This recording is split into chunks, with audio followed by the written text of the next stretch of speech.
There is no better way to experience and learn about a city than with an experienced guide while riding a Segway.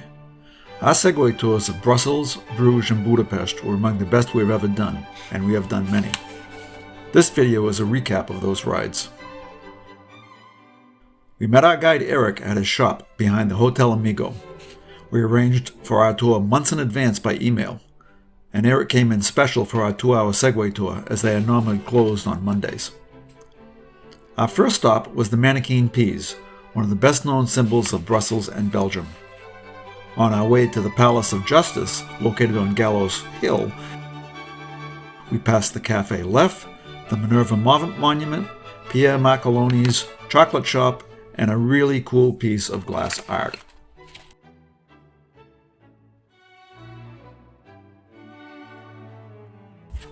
Place Palat, surrounding the Palace of Justice, also provides a long-range view of the Atomium, the centerpiece of the 1958 Brussels World's Fair.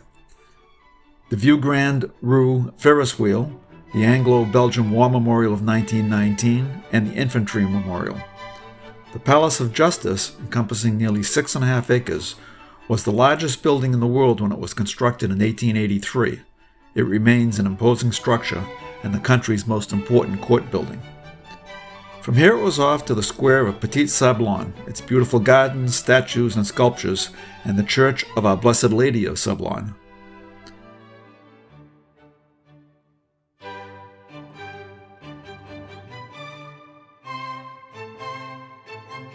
A short ride away brought us to the Royal Museum of Fine Arts, the Royal Palace, home of King Philippe and Queen Mathilde, and to Brussels Park. On our way back, we stopped at the statue of Godfrey of Bouillon and the Church of St. James.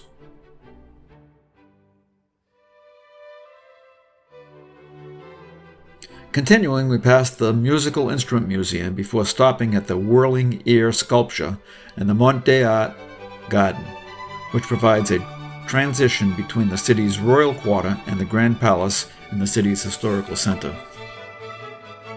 Back on our machines, we passed La Pharmacie Anglaise, a unique old former Brussels pharmacy now serving really good cocktails, and we stopped to hear the carillon of Mont des Arts. From here it was back to the historical city center for a look at the Smurfs mural on the ceiling of the passage next to the central train station. The Smurfs were created by Belgium's own Pierre Payot Colorfoot during Belgium's Expo of 1958. And no Segway tour would be complete without a visit to the historical city center and the Brussels Town Hall. The Belgian Beer Museum, and the Brussels Grand Central Square. We navigated the cobblestones in the crowd with ease and were grateful to Eric for showing us this truly beautiful city. And no visit to Belgium would be complete without sampling some of the nearly 2,000 beers produced here, the Belgian waffles, and the twice-fried French fries that were actually named by US GIs during World War II when they thought they were eating them in France, but they were actually in Belgium. We took the 1-hour train ride from Brussels Central Station to Bruges and walked about 15 minutes from the train station to Market Square to meet our Segway tour guide Gerard.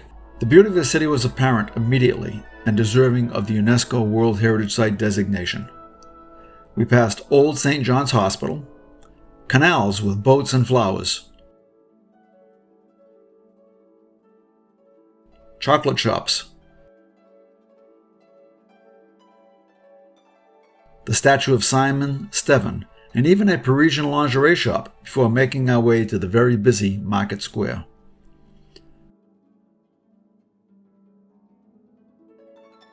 Once at the square, we passed the Belfry of Bruges, a medieval bell tower, and made our way to the Historium to start our Segway adventure.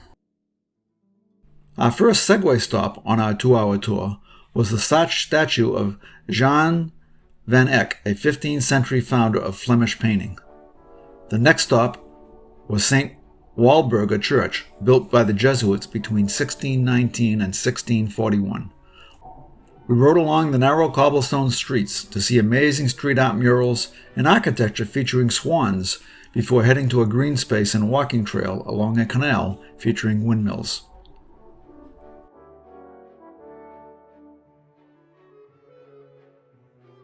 We made our way to Port Gate, one of the 4 remaining city gates dating back to the 15th century, before stopping for a break at St. Anne's Church.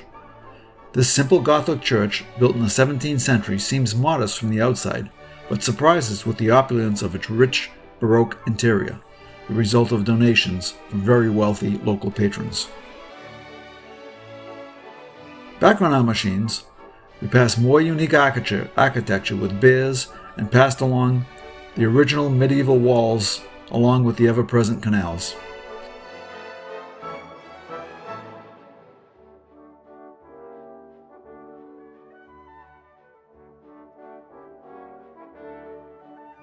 It was on to the old St. John's Hospital before stopping at Lake Minnewater, the Lake of Love with its swans. Nearing the end of the ride, we stopped at the Church of Our Lady and the Gruithuisen Museum, home to majestic tapestries, colorful stained glass windows, elegant wooden sculptures, and historic lace. We made our way back through the busy and crowded streets to Market Square and the Bruges City Hall before saying goodbye to Gerard and thanking him for a great Segway adventure in Bruges. While our time in Bruges was short, Gerard, with his knowledge of the city and its history, certainly made it memorable.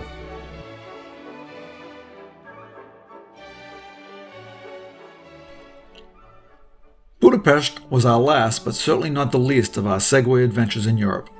After meeting our guide Chappelle, we made our way through the city on bike lanes and sidewalks to the Danube River and Gellert Hill. The Central Market Hall was built in 1897. It is a must-see tourist destination, as is the Liberty Bridge crossing the Danube. The Danube is a popular riverboat destination, with multiple boats docked side by side along the banks of the river. The Hotel Gellert sits on a famous thermal spa that has been used for many centuries by Hungarians. Nearby is the statue of Saint Gerard Sagrado. Gerard was martyred in 1046 when he was rolled down a hill inside a barrel lined with spikes. Next to Elizabeth Bridge is a statue of the Habsburg Empress and Hungarian Queen Elizabeth. Sissy, as she was known in Hungary, was much beloved because, among other things, she learned to speak Hungarian. It was on to the Chain Bridge, the first permanent stone bridge connecting Pest and Buda.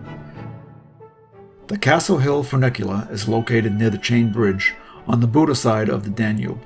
It provides a unique and beautiful view of Budapest, the River Danube, and sights at the top of Castle Hill. The Hungarian Parliament building on the banks of the Danube River is the country's most iconic building. It took 17 years to build and was opened in 1902. Margaret Island lies in the Danube River between Buda and Pest. It is a tranquil getaway within the city featuring pedestrian promenades that navigate around the parkland. It has an Art Nouveau water tower and the ruins of a 13th century Dominican convent, a musical fountain, and a small zoo.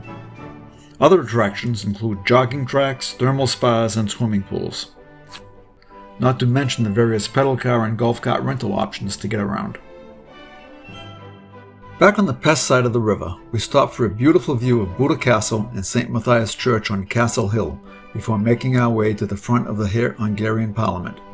Here on November 4, 1956, Soviet tanks crushed the Hungarian Revolution after 12 days. Bullet holes can still be found in nearby buildings. Opposite the Parliament building is the Palace of Justice, one of the most beautiful buildings on Kossuth Square. We were nearing the end of our ride as we arrived at the back of St. Stephen's Basilica.